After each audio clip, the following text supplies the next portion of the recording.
my goodness, wait till I tell my friends. I had a professional photographer come and take my biography. I'm excited, Shirley. I'm excited and pleased that you've given me the privilege Oh, no. of capturing you and the information that you're going to share with us. I feel privileged that this is happening. This is an adventure. I've never had anything like this. So we were talking about when you came up here and you joined the League of Women Voters. And well, I had been interested in water situations when I was living in New York. There were some problems, and there was an article in a magazine, How Pure is My Drinking Water? Mm-hmm. So this was something that was on my mind. Also, my brother asked me to do some copy for duplication on the Veritype machine. That had been my career, being a Veritypist. And I said, why? You have a staff, and here I'm at home with 4 children. He said, it has to be private, and I know if the staff gets hold of this, it'll be gossiped about. So I was interested, what could be so private? It was the Allied Chemical Company giving directions to the farmers how to use malathion, dieldrin, the whole bag of all these poisons that they were marketing, going to market. And skull and crossbones about that big on the front page, danger. Bury your suit in the ground when you're finished, spraying the field, get it on your face or your eyes, rush to the nearest hospital. And I said to my husband, Richard, they're poisoning us. And I took it to heart, and that was the finish of the key turning that made me really interested in what was happening in our environment.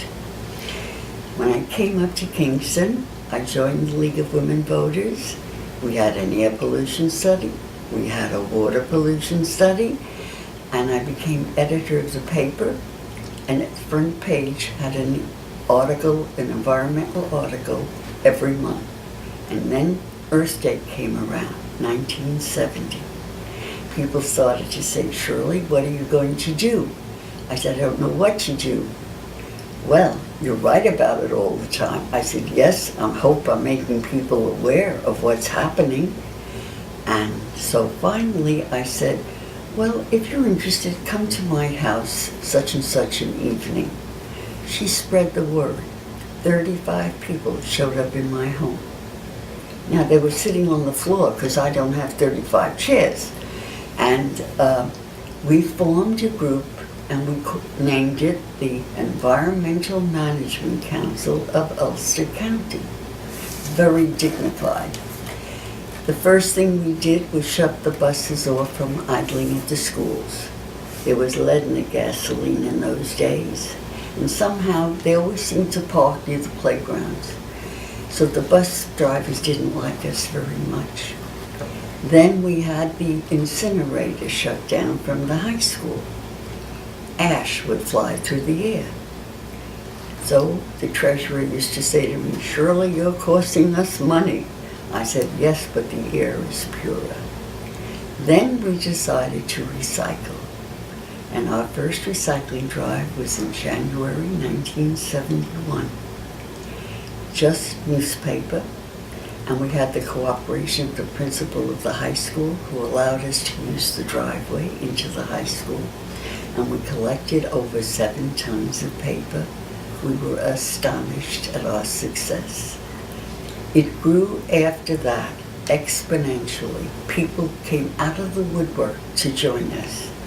And I went on a speaking tour, looking for places to talk to people.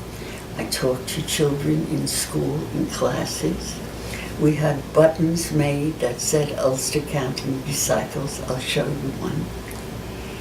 I would make the children my deputies and that you cannot do better than a child who gets a button to wear and they're important. The parents used to say to me, Shirley, they're driving me crazy, the son or the daughter. I can't throw away a scrap of paper, I can't. In those days, to recycle glass, you had to remove the tin top and soak the labels off. And when we started to collect paper, we had we had to separate them by clear, brown, and green, which we did. We marketed the paper to the garden paper factory in New Jersey that made new newspaper. The glass went to Orangeburg, where they became new bottles. The tin we sold to Reynolds Aluminum. But that all developed through the years. The office was my home, and I became so involved with this that my husband put another telephone into the house for my environmental phone, so the family phone would not be busy when a child wanted a call or a friend. By 1973, the last drive that I chaired, and you have to believe me, we collected almost 100 tons of paper. We had 5 trucks. Now a flatbed truck, if you pack it solid, holds 40 ton. I packed them all over the county to save gasoline. People shouldn't have to come from all ends. You know, we had that organized already. And each truck was full. 80 ton of glass. And that was because they weighed it and told us and paid us a certain amount. Aluminum, hundreds of pounds, hundreds. And I had ladies from the Philharmonic flattening them with road tampers from the highway department. Now, we needed indoor space to do separation and packing and everything, so I went to the National Guard and I said, I need the armory. I need your trucks, I need your men. Now, I can't ask you for any money for a raffle even. I can't. But I can go into the Army Reserves, which I did also, and I fell in love with the front end loader from the Army Reserve. Because the last drive we held, instead of the men walking up boxes and dumping the glass into the gondolas for collection and transportation, they brought a front end loader, and all you do was drop it in, and oh my God, I fell in love. Anyway, so I can ask for things. We had these drives, and then I decided we should have fairs, environmental fairs. And the first one we did was held at my town garage. And we had, from the state, we had a tester to test your emissions coming out of your car, because it still was lead in the gas. I had a model of, at Cary, the institute, they were building a building with solar. I had them come with a model of that building. The head of it came. Oh, he was so nice. And then all different things we had in that garage. Then we decided, my committee and I, because there were other crazy people like me around, we decided we should go to New Paltz University and have our fair there. So again, I go to see the president and I tell him who we are, and we need the gymnasium. First I said to him, we need your gymnasium. He says, what for? So I explained and told him all the different exhibits that came, and he gave it to us twice. We had fairs at New Paltz University.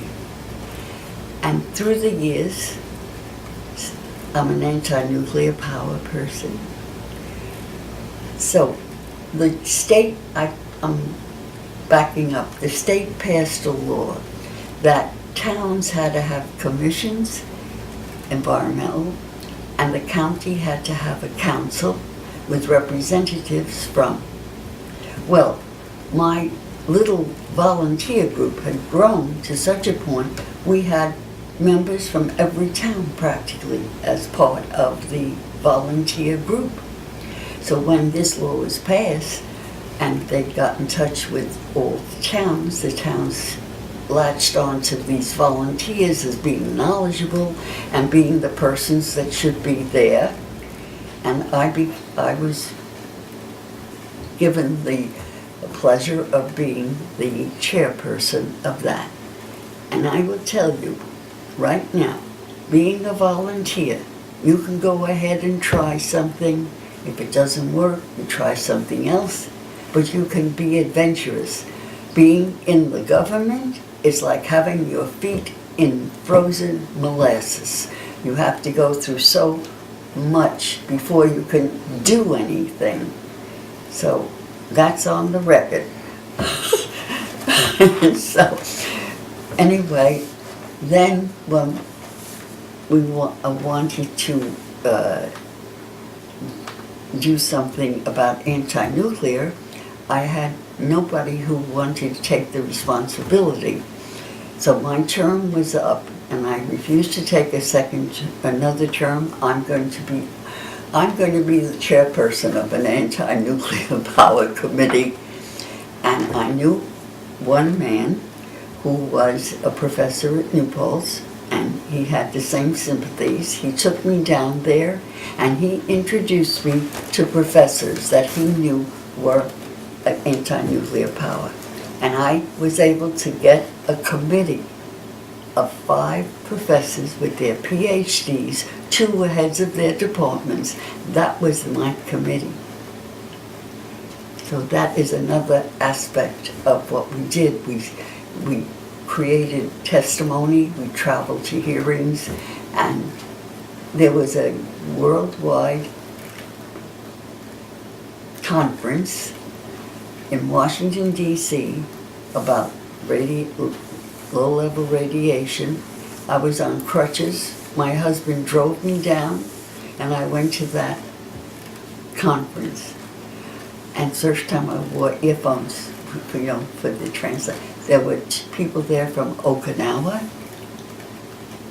and that was something to think they came from Japan to be part of this, That's when I began to realize more things. And that was an experience. I had a physicist borrow a publication called The Beer Report from me. He never returned it. Now, people held up that Beer Report, which shows you, to prove yay and to prove no on issues. That report was so important. But you could interpret it either way. And that is the problem with some of these scientific things. You can do it one way or the other way. Anyway, I attended a lot of hearings on that, read a lot of stuff on that, and that was a big part of my life too. But as far as recycling, when we started, they were calling me the garbage lady.